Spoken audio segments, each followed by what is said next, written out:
My name is Christina Towers, and I'm an assistant professor at the Salk Institute. My lab studies autophagy, specifically in cancer. And I am so excited to be a co-organizer of the 2025 Keystone Symposia on Autophagosomes and Endolysosomes.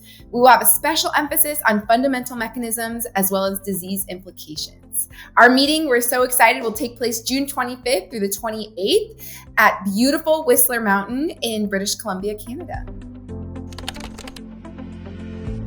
While of course we know that autophagy is tightly linked with endosomes and lysosomes, we really haven't had a Keystone meeting that really brings these two adjacent fields all together. So I am super excited for this summer to work alongside with my colleagues, Dr. Rupert Beale and Lowen Murphy, to organize this meeting that really pulls together these two fields and really focuses on fundamental mechanisms and disease implications.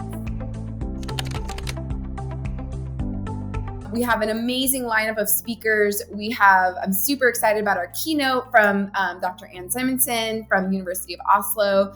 And even with this amazing lineup of speakers, I think what I'm the most excited about is our final session, which is actually titled What We Don't Know About the Autophagy Pathway. And it's going to be an exciting session that's really focused on sort of summarizing where we've come and where we still have to go in the field. And I'm excited to hear from some of the pillars in the field on these topics.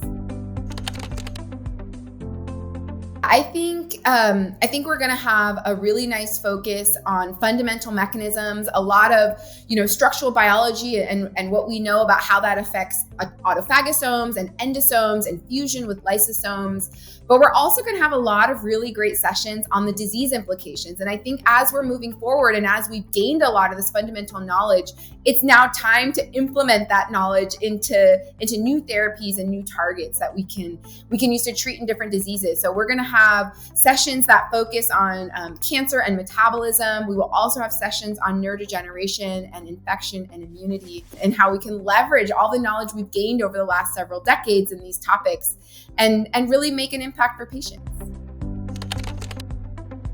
I think for the first time, really bringing these fields together, we'll understand how we can take techniques or technologies from this field, from the autophagy field, and how we can implement that maybe in the lysosome field. We can also take a lot of what's learned about lysosome diseases and their roles in disease and how that affects how we treat autophagy in different diseases. And so I really think pulling these fields together will allow us in the next several decades of research to move forward. And then finally, I think I'm really excited to bring in the next generation. We have a lot of junior PIs presenting at this meeting, and I'm excited for the next generation of faculty, but also the trainees that will then push our field over generations to come.